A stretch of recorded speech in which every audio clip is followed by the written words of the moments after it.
Mga kapatid, welcome back po muli sa ating channel na kung saan ay nag-aaral po tayo ng banal na kasulatan at alam ko po sa inyo ay laging sumusubaybay at gustong matuto at magkaroon po ng kaalaman sa mga kasulatan at the same time magkaroon ng kaligtasan ng kanilang kaluluwa.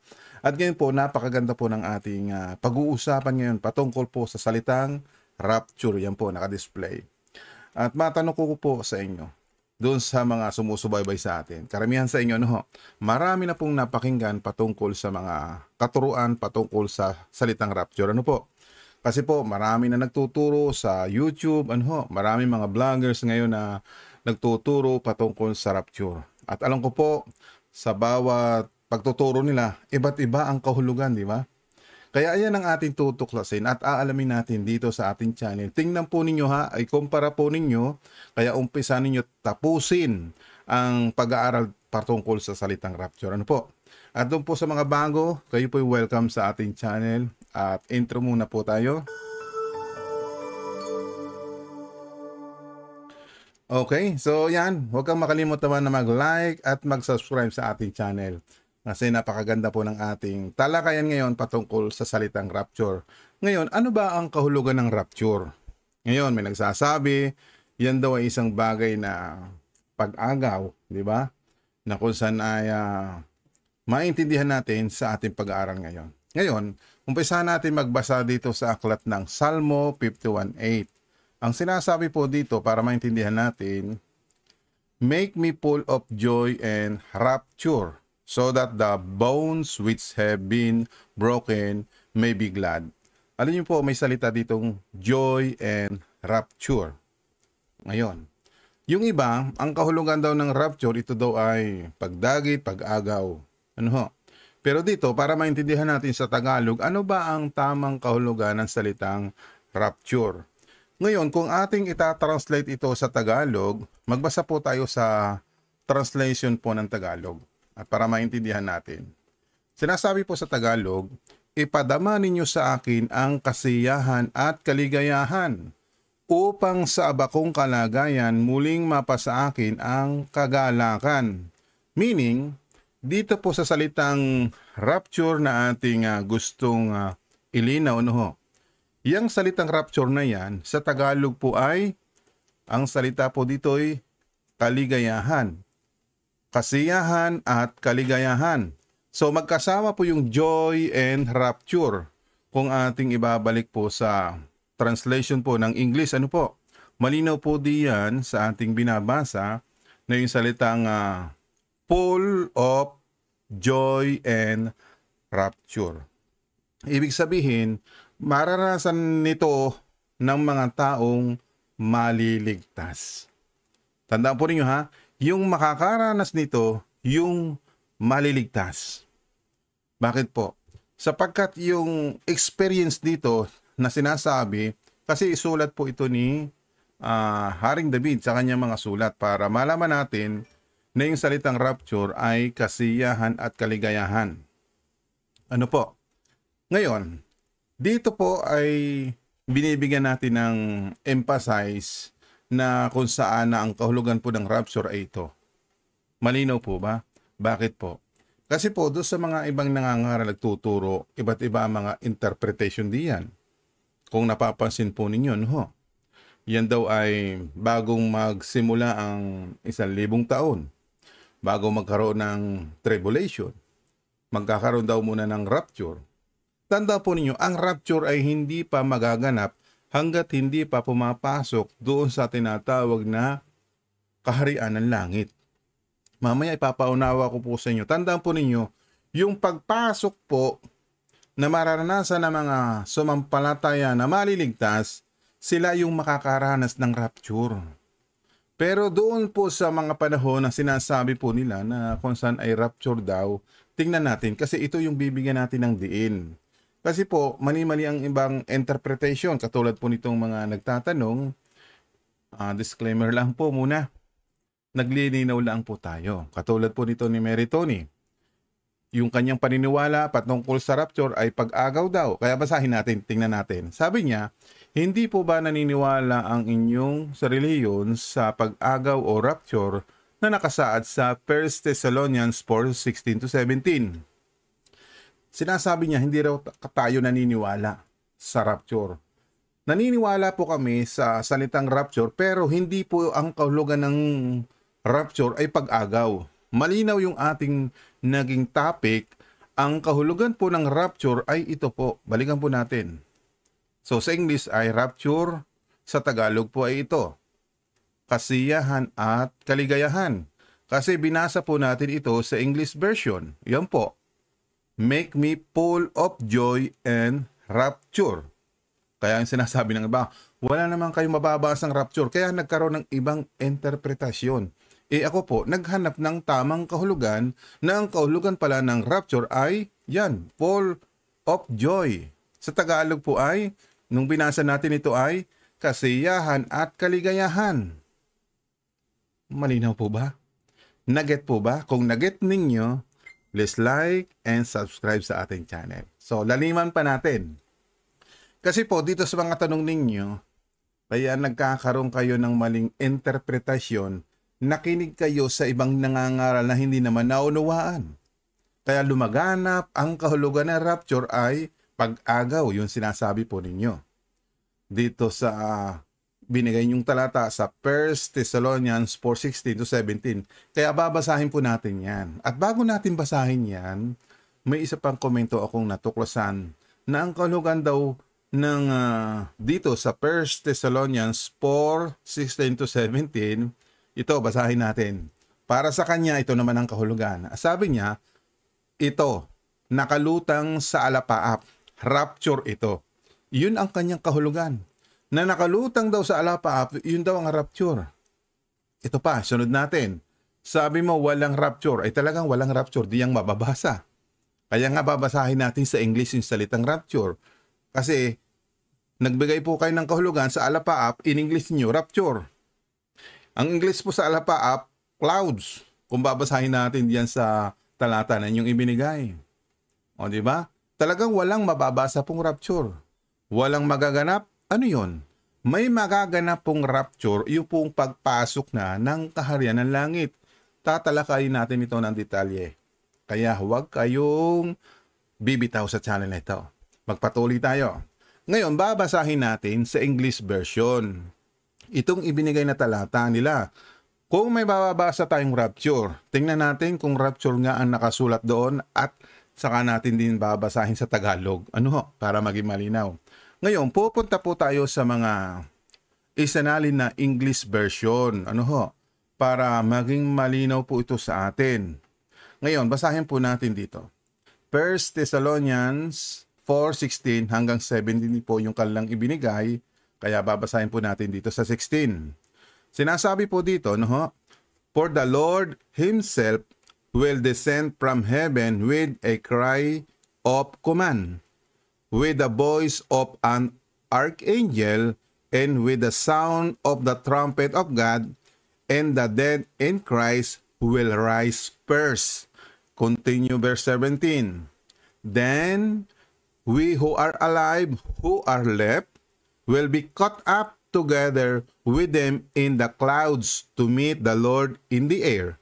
And so we will always be with the Lord. Malinaw ang sinasabi dito, will be caught up. Hindi po rapture, mga kapatid. Caught up po yun. Yun nga po yung sinasabing caught up na sa Tagalog po ay pag-agaw. Ang inyong naging pagkahulugan ay rapture. Kaya mga kaibigan, mga kapatid, mula din po kay Mary Tony, hindi po ang kahulugan ng rapture ay pag-agaw. Ang kahulugan po ng pag-agaw ay caught up. Ano? 'Di ba? O, Tagalogin natin yung salitang caught up, pag-agaw. So, hahanap po tayo ng translation na salitang pag-agaw, yung sinasabi po ninyo, no? Para maintindihan natin. Basahin po natin. Dito sa Tagalog, no? Sabi po dito, basahin natin, kung magkagayon tayong nangabubuhay na nangatitira ay aagawing kasama nila sa mga alapaap upang salubungin ng Panginoon sa hangin At sa ganito'y sa Panginoon tayo magpakailanman. Nasaan po yung rapture dito? Aagawing kasama nila sa mga alapaap. Di tama po ito. Yung pag-agaw po, caught up, hindi po rapture. Wala po tayong mababasa na salitang rapture kung itatranslate po natin sa English version. Ano ho? Binasa po natin dito sa English version. Ang nakalagay po dito, then we who are alive, who are left, will be caught up together with them in the clouds to meet the Lord in the air. And so we will always be with the Lord. Yan ang ibig sabihin po. Caught up, hindi po rapture. Ngayon, wag po kayong magagalit kasi nga, nililinaw ko lang po kasi ang dami nagpaliwanag. Yun ang inyong inadapt. Ang i-adapt natin kung ano yung ibig sabihin nitong caught up, pag-agaw. Hindi po rapture. O ngayon, bago po ibigay yung tamang pagdidiin sa salitang rapture, ito pa. Mula kay Mary Tony, ang kahulugan niya yung rapture, pag-agaw. Dito naman kay Ryan Abejo, iba naman yung salitang rapture, ang pagkahulugan naman niya ay ito, basahin natin. Nakalutang sa alapaap, rapture ito. Yun naman. Kaya nga, paano tayo magkakaroon ng pagkakaisa sa tamang aral ni Kristo kung magkakaiba ang ating pagkahulugan, interpretation, maging sa pangangaral? Tingnan natin, sino-sino ba ang inyong leader? Sino-sino ba inyong tagapagturo para turuan kayo ng tama? Ay parang malayo sa aral at turo ni Kristo ang tinuturo nila. Bakit? Katulad po ninyo, doon kay Mary, ang kahulugan daw na rapture, pag-agaw. Ang kahulugan naman dito kay Ryan Abejo, ang rapture, alapaap. Nakalutang sa alapaap, yun daw ang rapture. Samantalang yung ating binabasa po, ang kahulugan naman po ng ating pinag-aaralan dito, kung babalikan po natin yung sinasabi doon sa mga kasulatan, balikan po natin yon para maging malinaw. Kasi nga po, kung wala tayong mababasa sa kasulatan, ay huwag natin maniwalaan. Ito po ang kahulugan ng rapture, kasiyahan at kaligayahan. O ibalik natin sa English version para malinaw po. Make me full of joy and rapture. Diba? Kung talagang rapture ang kahulugan noong pag-agaw, ay hindi naman po. Malinaw naman po ang sinasabi dito, ang salitang joy and rapture is this. O diba? Kasiyahan at kaligayahan. Iyan po ang salitang rapture. Okay na po ba? Kaya please like and subscribe sa ating channel. Paano tayo magkakaroon ng tamang unawa sa ating binabasa? Ngayon mga kapatid, huwag po kayo basta-basta kukuha ng ibang kahulugan. Ay katulad po nito, mga nagkokomento sa atin. Sino ba ang paniniwalaan natin? Si Mary Tony na ang kanyang paniniwala o may napakinggan siya? Di ba, kung kayo pastor, maganda maituwid ko kayo. Para sa inyong pangangaral at pagtuturo, ang paniwalaan nila yung tamang nakasulat. Katulad po ninyo, kayo ba'y member laang na nagkomento dito sa ating YouTube channel? Kasi po, tumutulong lang po ako. I'm not a pastor. No, I'm ordinary na katulad din ninyo nagsasaliksik para magtulungan po tayo nang hindi tayo mapahamak. Ano po? So ngayon, ililinaw ko pa ho sa inyo na itong salitang rapture, dito sa ating gustong ilinaw, malinaw na po, Tingnan ninyo ang salitang rapture, ito yung pinakakahulugan sa Tagalog, kasiyahan at kaligayahan. Nino? Di ba't ikaw ang makakaranas ng kasiyahan at kaligayahan ng iyong kaluluwa? Ang makakatanggap lang nito, yung maliligtas, yung makakapasok sa kaharian ng langit. Dito na tayo pumunta sa diinan. Para maintindihan po ninyo, yung kasiyahan at kaligayahan na mararanasan ng iyong kaluluwa pagpasok ng langit. Babasahin ko ito para sa inyo, para may paunawa ko po sa inyo ang mga bagay nito. Ano ang sinasabi ng kasulatan? Masayang-masaya silang papasok sa palasyo ng hari. Sino po yung masayang-masaya? Siyempre yung maliligtas. Yan po ang tinatawag na rapture. papasok sa palasyo ng hari, iyon ang rapture. Tama po ba? O edi alamin natin sa English. I-translate natin sa English. Sabi sa English po, with joy and rapture. Di ba ito yung ating binasa kanina? O, di ba? Anong kahulugan ng joy and rapture? Kasiyahan, kaligayahan. Sabi dito, ulitin natin, ano? With joy and rapture will they come. They will go into the king's house. Malinaw po ba? Papasok sa bahay ng hari. 'Di ba? Kaya dito sa Tagalog, yung sa bahay, palasyo, alam naman niyo ang palasyo, malaki. Maraming silid. Maraming lugar na paglalagyan. Kaya ito, pinapauna sa atin ng mga literal na kayang abutin ng ating kaisipan. Ngayon, pagdating sa spiritual, pangako yan ng ama ng anak sa bawat sasampalataya sa kanya. Kaya kung ikay may pananampalataya sa ama, sa anak, maliligtas ka. At the same time, papasok ka. Yun ang rapture, di ba? Ano sabi dito? Pag ikaw ay sumampalataya at sumunod sa mga pamarana at utos ng Diyos, yan, makakaranas ka ng joy and rapture. Will they come? They will go into King's house. Kung may pananampalataya ka, makakapasok ka. Yan ang maranasan ng mga mananampalataya, mararapture. Kaya kung babasahin natin yung pangako na isinulat ni Juan at mismo si Jesus ang nagsasalita dito, babasahin po natin sa aklat po ng Juan. Sa Juan chapter 14 verse 1, anong sinasabi po dito? Para maintindihan natin. Ano ho? Sabi po dito, no ho? O Englishin na rin natin para alam natin. Sabi dito, let not your heart be troubled. Have faith in God and have faith in me.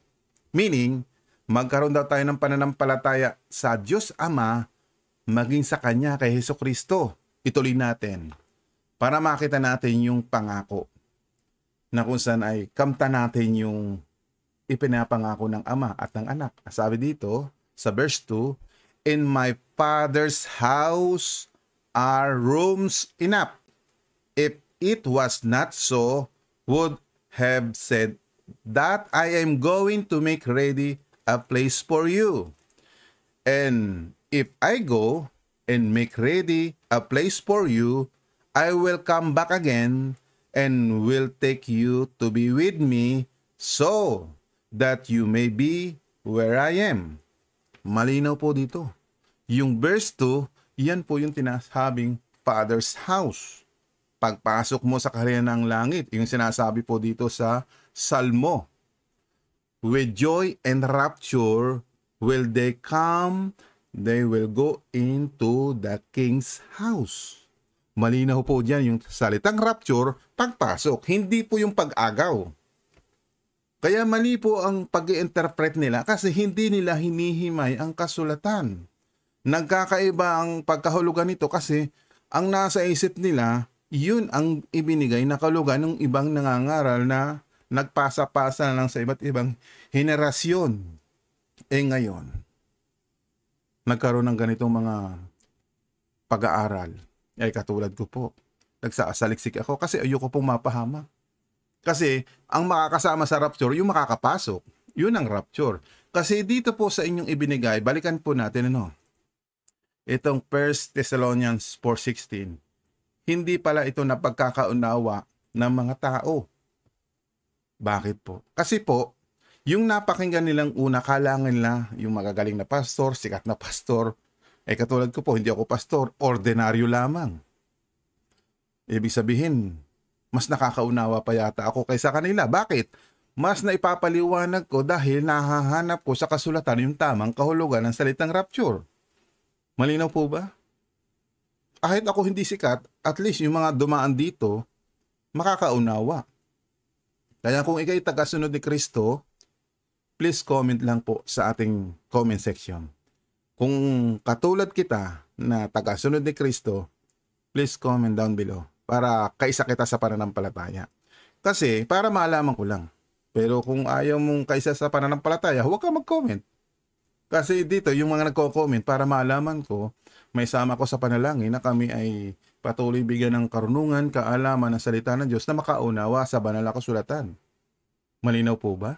Kasi dito sa inyong mga ipinapaliwanag, ito po'y magaganap itong 1 Thessalonians 4:16 hanggang 17 sa panahon niya ng paghuhukom. Malinaw po ba? Kaya yung sa panahon ng paghuhukom, meron tinatawag na first resurrection, yung sinasabi po dito. Kung aalamin po ninyo ang mga bagay na yan. Kung aalamin nyo dito, sabi dito sa mga huling pangungusap, ang mga namatay na sumasampalataya kay Kristo. Tandaan po ninyo yung mga namatay na sumasampalataya kay Kristo ay unang bubuhayin. Ang iniisip ninyo, diretso na agad doon sa langit. O yung iba sa alapaap kasi na mababasa natin alapaap. Hindi po muna magaganap yan hanggat hindi pa makakaranas ng pagkabuhay na muli doon sa tinatawag na pagkabuhay na muli. Ano mangyayari sa unang pagkabuhay na muli? Makakasama pa ni Kristo sa loob pa ng 1,000 taon. Ibig sabihin pala, sa pagkabuhay na muli, akala nga ninyo, diretso na ng langit. Kung itutuloy mo sa 17, ito po. Kaya may salitang pagkatapos. Agad-agad ninyo, pagbuhay, diretso na.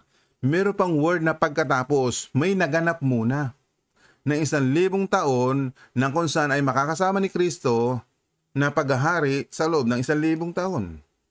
Tandaan po ninyo na pag-aralan natin yung 1,000 taon para sa Panginoon ay araw ang tinutukoy. Kaya doon sa mga araw na panahon na sila'y kasama ng Panginoon sa pangangaral ng Ebanghelyo. Kasi ipapangaral uli para bigyan ng last chance ang mga tao sa panahon na nabubuhay sila. Kasi tayo, wala na sa panahon nun . Ang buhay natin ay umaabot lang, sabi ng Panginoon, 70 to 80. Mapalad ka kung maabot ka ng 120, di ba? Hindi naman tayo aabot sa panahon ng paghuhukom, di ba? Yung tinatawag na 7 years tribulation. Di ba? Yun ang pagkabuhay na muli. Kaya sinasabi po dito sa 17, pagkatapos ang mga buhay pa sa atin. O tingnan po ninyo Noon sa panahon nila, mabubuhay na muli yung mga kay Kristo.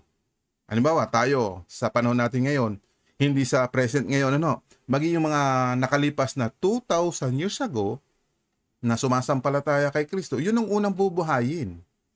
Yung mga apostol, yung lahat ng mga mananampalataya, di ba?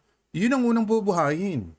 Tapos, kung tayo sa panahon natin ngayon at hindi pa dadating yung 7 taong kapighatian, kung ikaw ay sasampalataya sa Panginoon at sumusunod sa kanyang pamaraan, namatay ka sa panahon na ito, ay di kasama ka sa unang pagkabuhay. Matatawag kang mapalad. Di ba? Ngayon, pagkabuhay na muli, hindi yung dediretso na agad sa sinasabi nyo na para pumunta at salubungin ng Panginoon. Hindi pa. May magaganap pa yung sinasabi dito pagkatapos. O di ba? Gagamitin pa yung mga naunang mananampalataya kay Kristo, bubuhayin silang muli. O puntahan natin yon para maintindihan natin. Ito po ay mababasa sa Aklat ng Pahayag. Pahayag chapter 20 verse 5. Basahin natin. Ito ang unang pagkabuhay ng mga patay. Sino po yung unang pagkabuhay ng mga patay? Sino po yung unang bubuhayin? Yung sinabi kanina, yung sumasampalataya kay Kristo. Di ba itong ating Panginoon Kristo ay nagkatawang tao? Nangaral siya, yung lahat ng sumampalataya sa panahon ni Kristo, maging yung mga alagad, bubuhayin yun. Yun ang unang pagkabuhay. Kaya yung sinasabi dito, pagkatapos ng 1,000 taon, meron pa palang bubuhayin pa bago matapos ang 1,000 taon. Yan po ay bago matapos ang taon. Hindi po yun na kung saan ay may magaganap pa after 1,000 years. Kasi ang iba ang kaisipan nila . Kaya nagkakaroon ng iba't ibang interpretation. Pagkatapos daw ng 1,000 taon, meron pang 1,000 isang taon kasi meron pang matatapos. As is po yung 1,000. May magaganap doon sa 1,000 pero hindi totally 1,000. Para nga sa Panginoon, araw ang tinutukoy. Di ba? O puntahan natin yung sinasabi ni Pedro. Di ba napag-aralan natin? Gusto ko lang ialam sa inyo ang mga bagay nito. Para sa Panginoon ay yung sinasabi ni Pedro, basahin natin. Dito po sa 2 Pedro 3:8, maintindihan ninyo yung kahulugan ng 1,000. Sabi dito, datapwat huwag ninyong kalimutan, mga minamahal, ang isang bagay na ito, na ang isang araw sa Panginoon ay katulad ng 1,000 taon. Malinaw po ba? Ulitin ko po. Na ang isang araw sa Panginoon ay katulad ng 1,000 taon. At ang 1,000 taon ay katulad ng isang araw. Malinaw po ba? Kaya nga po yung 1,000 taon, tumutukoy lang sa mga araw na kung saan nung binuhay po. O balikan po natin yung ating pinag-aaralan. Para maintindihan po natin, balikan po natin ito. Malinaw po ba? Yung sinasabi po dito, ito ang unang pagkabuhay ng mga patay. Yung unang pagkabuhay ng mga patay, mamaya natin pag-usapan yung mga bubuhayin uli pagkatapos ng 1,000 taon. No? Yung unang pagkabuhay ng mga patay, sino-sino yon? O punta natin ang verse 6. Mapalad. Yung mga sinasabing mapalad. Ibig sabihin, merong hindi pinalad na makakasama sa unang pagkabuhay. Kaya kung ikaw ay pinalad, makakasama ka dyan. At banal. Sino yung mga banal? Yung mga apostol, yung mga pinili ng Diyos na nagbanal, makakasama yan sa unang pagkabuhay. Ang mga kabilang sa unang pagkabuhay ng mga patay, yun po ang makakasama sa unang pagkabuhay ng mga patay. Ngayon, sino yung mga hindi mapapahalad na makakasama sa unang pagkabuhay? Balikan natin yung 5. Ang ibang mga patay ay sakalang bubuhayin pagkatapos ng 1,000 taon. Ibig sabihin, may magaganap pa doon sa 1,000 taon. Hindi po yung 2 beses na magaganap, may 1,000 taon, may 1,000 taon pa. Hindi po ganun ang pangunawa. Kasi ang pangunawa ng iba, yung unang pagkabuhay ng mga patay, maghahari si Kristo ng 1,000 taon. Pagkatapos ng 1,000 taon, magkakaroon daw uli ng 1,000 taon para doon sa mga bubuhayin uli, makakaranas ng 1,000 taon. Hindi ganyan ang pangunawa. So, dito natin ipapaunawa sa channel na ito. Please like and subscribe sa ating channel. Bakit po kayo iniingganyo na mag-subscribe? Kasi po, para sa inyo ito, hindi para sa akin.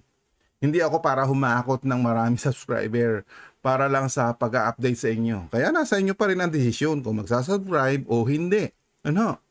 Kaya nga, ang desisyon nasa inyo. Kung paniniwalaan ninyo din ito na ating pinag-aaralan, nasa inyo din. Kung tatanggapin nyo o hindi, nasa inyo rin. Hindi ko kayo pinipilit. Kasi nga, nasa inyo nakasalalay ang kaligtasan. Hindi naman ang Diyos magliligtas. Pero, kung ang pagliligtas sa Panginoon, kung ikaw sasampalataya o hindi, di ba? Ang pananampalataya at pagsunod, nasa iyo. Kung hindi ka sasampalataya at hindi ka rin susunod, nasa iyo. Kasi, yung mga hindi susunod, hindi sasampalataya, hindi maliligtas. Ganun lang po kasimple ang paliwanag sa ating pag-aaral. Kaya nga napakahalaga, kung mayroon kang pangunawa, magkakaroon ka ng pananampalataya. Eh kung wala kang pangunawa, paano ka nga nasasampalataya? Kaya nga may nagpapaliwanag. Eh ngayon, sa dami yung naririnig, alin ba ang susundin ko dito? Ang isa lang po ang ating susundin. Walang ibang na pastor na susundin, si Kristo lamang. Na ipaisulat ito sa mga apostol para unawain. Ang problema doon sa iba, hindi inuunawa. Ay katulad po nito. Ito ang tanong, may 2 klase ba na 1,000 taon para sa mga unang binuhay? At doon sa iba pang bubuhayin na kung saan ay makakaranas pa rin sila ng 1,000 taon? Ganito pang unawa dyan. Para maintindihan natin, sabi po dito, puntahan natin yung verse 6. Mapalad at banal ang mga kabilang sa unang pagkabuhay ng mga patay. Walang kapangyarihan sa kanila ang ikalawang kamatayan. Magiging mga pari sila ng Diyos at ni Kristo. Malinaw po. Kaya ang pananampalataya mo hindi 3, hindi 1, kundi sa Ama at sa Anak lang. Malinaw po ba? Kaya yung iba nagagalit sa akin yata. Bakit sa Ama at sa Anak? Iisa naman yun. Siya rin ang Ama, siya rin ang Anak. Hindi po ganun. Yung iba naman, siya rin ang Ama, siya ng Anak, siya rin ang Espiritu Santo. Hindi po rin ganun. Sinasabi dito, para ikaw ay maging pare, sa ibang salin, maging saserdote, ibig sabihin, yung mga bagay na yun ay, kung sa panahon natin ngayon, pastor. Kaya ang declaration ay hindi tao ang magbibigay sa'yo para maging pastor ka. Hindi ka para maging pare sa panahon ngayon. Di ba? Hindi ka para, kasi yung saserdote, yun ang namamagitan sa tao sa Diyos. Kaya ikaw pipiliin pagkabuhay na muli kung alam mo yung pamamaraan at utos ng Diyos. Kasi si Kristo alam niya ang pamamaraan at utos ng Diyos na ipinaasi sa mga alagad. Kaya yung mga alagad bubuhay muli para ipangaral ang Ebanghelyo. Yung mga panahon na matatapos ang programa ng Panginoon, yung mga ibang Israelita na walang pananampalataya, bibigyan ng pagkakataon. How much more yung mga ibang hindi mananampalataya na katulad ng mga hindi Hudyo, hindi Israelita, hindi lahing Hudyo, di ba? Katulad ng Amerikano, Pilipino, Hapon, etc. Paano sila? So, bibigyan din yan ng chance kasi yung pinakahuling chance na yun eh. Kasi bubuhayin sila. O, tingnan natin. Kailan sila bubuhayin? Di pupuntahan natin yung pahayag chapter 11. Puntahan natin ang verse 1. Sabi po dito, pagkatapos nito, yun, lagi may salitang pagkatapos kasi may mga nagaganap. Pagkatapos ng naganap na yon, ito yung mangyayari. Parang ganun.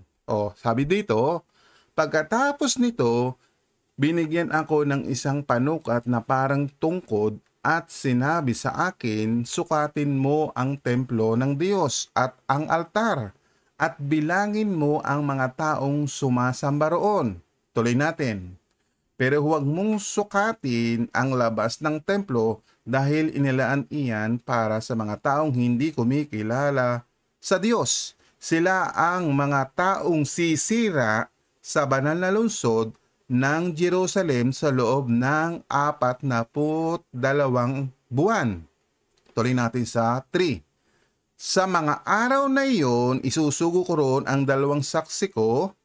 Magsusuot sila ng damit na sako bilang pahiwatig sa mga tao na kailangan na nilang magsisi sa kanilang mga kasalanan. Ipapahayag nila ang mensahe ng Diyos sa loob ng 1,260 araw. Meaning, dito po yung sinasabing 1,000 na maghahari ang mga, kasi hindi eksakto eh. Kasi iniisip natin, 1,000 lang yun. Kaya yan, tinutukoy doon sa maghahari ang Panginoon sa loob ng 1,000 taon. Kaya para sa Panginoon, araw ang tinutukoy. Kaya yung kasama ng Panginoon sa loob ng 1,000, 2 at araw, yan ang mga pinabanal. Pinabanal ka ba para makakasama ka sa buhay na pagkabuhay na muli? Yun ang unang pagkabuhay na makakasama ng Panginoon sa loob ng 1,260 araw. Iyan na po yung sinasabi dito sa 7 taong kapighataan. Hinati sa 2. So natitira ito sa 42 months. Kaya pag kuniwenta mo sa araw, magiging 1,260. Yan po. Yan ang makakasama. Luminawanag na sa inyo. Hindi totaling salitang 1,000 taon, ang mahabang panahon yun. Nabubuhay nga lang tayo wala pa nga 100, lalo ng mga Pilipino. Sa sobrang pagdami ng kain, bumababa ang lifespan ng tao. Dahil sa sobrang pagkain yata ba yun? So tuloy tayo. Ang gusto ko lang emphasize dito para makikita ninyo, yan po ang magaganap sa loob ng 1,260 araw. Pagkatapos nito, yun ang sinasabi po ninyo na kung saan ira-rapture ba o aagawin. Saka sila aagawin, hindi pa rapture. Aagawin sila pagdating po diyan sa 1 Thessalonians 4:16-17. Balikan natin ha. Ang sinasabi po dito, yan? Makakasama sila. Pagkatapos po ng pangangaral nila sa loob po ng 1,260 araw, iyan ang magaganap. Kasi natapos na po yun. Basahin natin ito ha. Balikan natin yung 1 Thessalonians 4:17. Puntahan natin to. Pagkatapos, lagi may salitang pagkatapos. Tanda po ninyo, may natatapos na naganap. Malinaw po. Sabi noon, pagkatapos, naganap na yung 1,260 araw sa kanilang pangangaral, ang mga buhay pa sa atin, ibig sabihin mga buhay na ipinangaralan ng mga binuhay na muli. Kasi yung mga binuhay na muli, pinagpapatay ito Mamaya pag-aaralan natin, bakit sila pinagpapatay? Saka sila binuhay uli at dinala sa alapaap. Sila ang unang binuhay. Pagkatapos ng binuhay na muli, di ba? Nangaral sila ng 1,200 at 60 araw, pinatay naman ni Satanas. After na mangaral ng 1,000, no, na mahigit. Ngayon, binuhay sila, dinala sa alapaap. Yung mga pinangaralan na sumampalataya, di ba, sumampalataya sila. Pero may ilan na hindi sumampalataya, hindi man lahat sumampalataya eh. Ngayon, ito yung mga natitira dahil ang inuna muna yung mga banal na nangaral. Yung mga sumampalataya.